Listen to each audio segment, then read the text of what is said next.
It's day 5, and it's time to dream. Welcome back. What an awesome day we have today to dream about math, something I do quite often. Let's dive right in. We've seen 5 represented in so many different ways. We've done the two-dimensional coordinate plane, we've done the golden rectangle, the golden spiral. Now we're going to look at the right triangle. If you go back to your day 2 notes, you'll see that I have a golden ratio modeled with the right triangle, because we know that a good approximation of phi is from the irrational numeric expression, the square root of 5 plus 1 divided by 2. Half of the square root of 5 plus 1 is a very good approximation of phi. So let's look at why this makes sense and where it comes from. Firstly, we're going to look at the square root of 5. In order to find half of the square root of 5 plus 1, we need to start with the square root of 5. Right triangles are super cool. When humans created the pyramids, the right triangle is always a part of that creation. And most creation comes from a dream. So you see a bunch of dots on my whiteboard. Where is the square root of 5? The relationship that Pythagoras and his followers are credited with is that a squared plus b squared equals c squared. So a times a plus b times b equals c times c, where a and b are the legs of a right triangle, and c is called the hypotenuse. The hypotenuse is the side that is across from the right angle. So you could see a right triangle drawn in any orientation, and C is always going to be across from wherever that right angle is. Okay, so the hypotenuse squared equals the sum of each of the legs squared. And you know that to find the area of a square, you multiply side times side. So if we think of this geometrically, b times b gives us the area of this square, which is b squared. And a times a gives us the area of this square, which is a squared. And then if we do that here, okay, to make a square, what I can do is make kind of 2 circles. So if this is the length of one side, this has to be the other length over here. And then the length there, so it looks like about.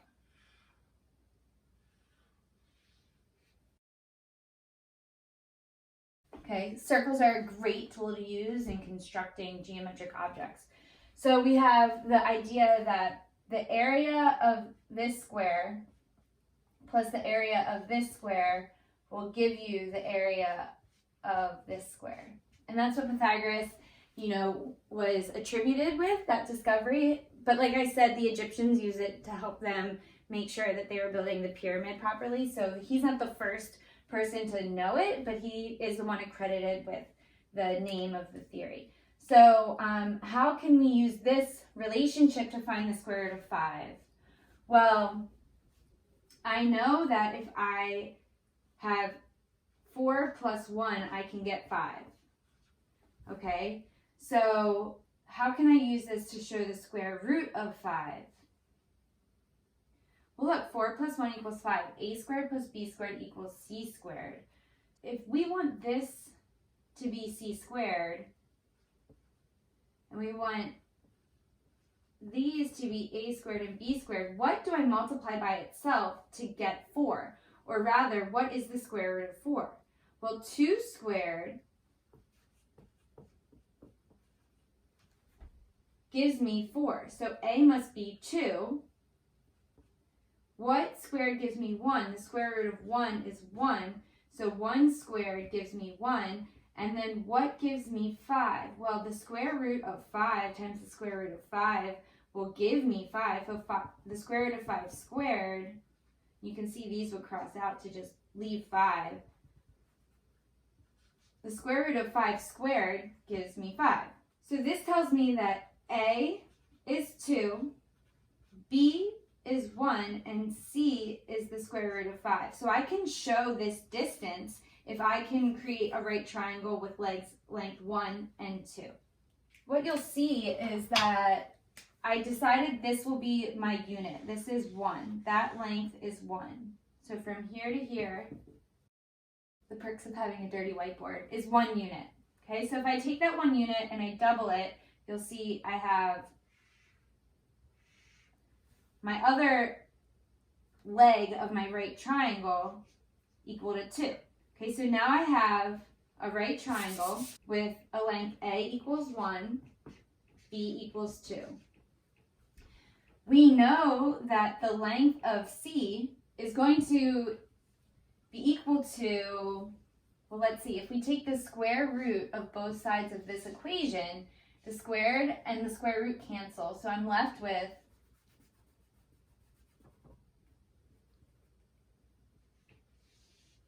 C equals A squared plus B squared first, and then take the square root of that. So the square root of the quantity A squared plus B squared. So then I know C equals the square root of 1 squared plus 2 squared. So the length of my hypotenuse is the square root of 1 plus 4, which is the square root of 5. So I know that this distance can represent the square root of 5 if this is my unit. This is the length of my unit. Why do we care? Well, mathematicians have worked for a very long time to find numerical approximations for numbers like pi and phi and Euler's number and other square roots that don't have a perfect square. So square root of 5 is an irrational number. So getting good approximations for these numbers is something that is really interesting to a lot of people. So somebody was finally attributed with this, and I will look up who it is. Who is it? Was accredited to Bengt Erik Erlandson in January 2006. And I found that on thegoldennumber.net. Let's just try to visualize where this phi is. Where is phi in the square root of 5? So we know that the square root of 5 plus 1 divided by 2 is the irrational numeric expression that is a good approximation of this distance. And this distance is related to the square root of 5. So if this is the square root of 5, we need to find 1. We know that A equals 1. So let's make a circle using A, our distance A. So I'm going to see if my thumb can be a compass. And it can. So cool. Okay. So I've created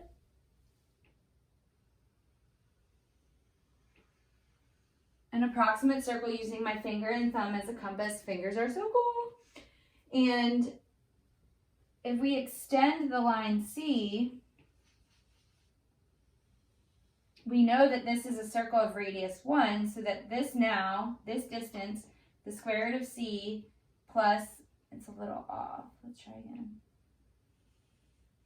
This equals the square root of 5 plus 1. Okay, now half this distance is supposedly the distance of 1.6185,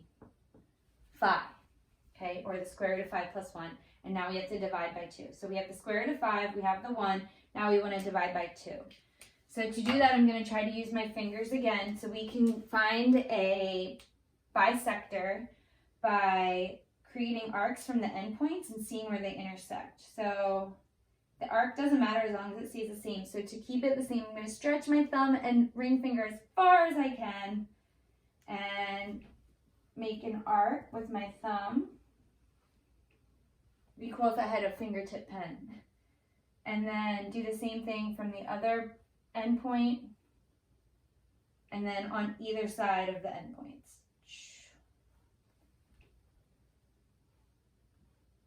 Okay. So I can see that my little thumb marks intersect right about there. I'm going to redraw these lines in. Okay. It intersects here and here. So if I draw a perpendicular line to the line I'm bisecting from these two arcs, that will cut my line in half. So that is half of the square root of 5 plus 1, this distance, when 1 is that unit. So right there, you have it.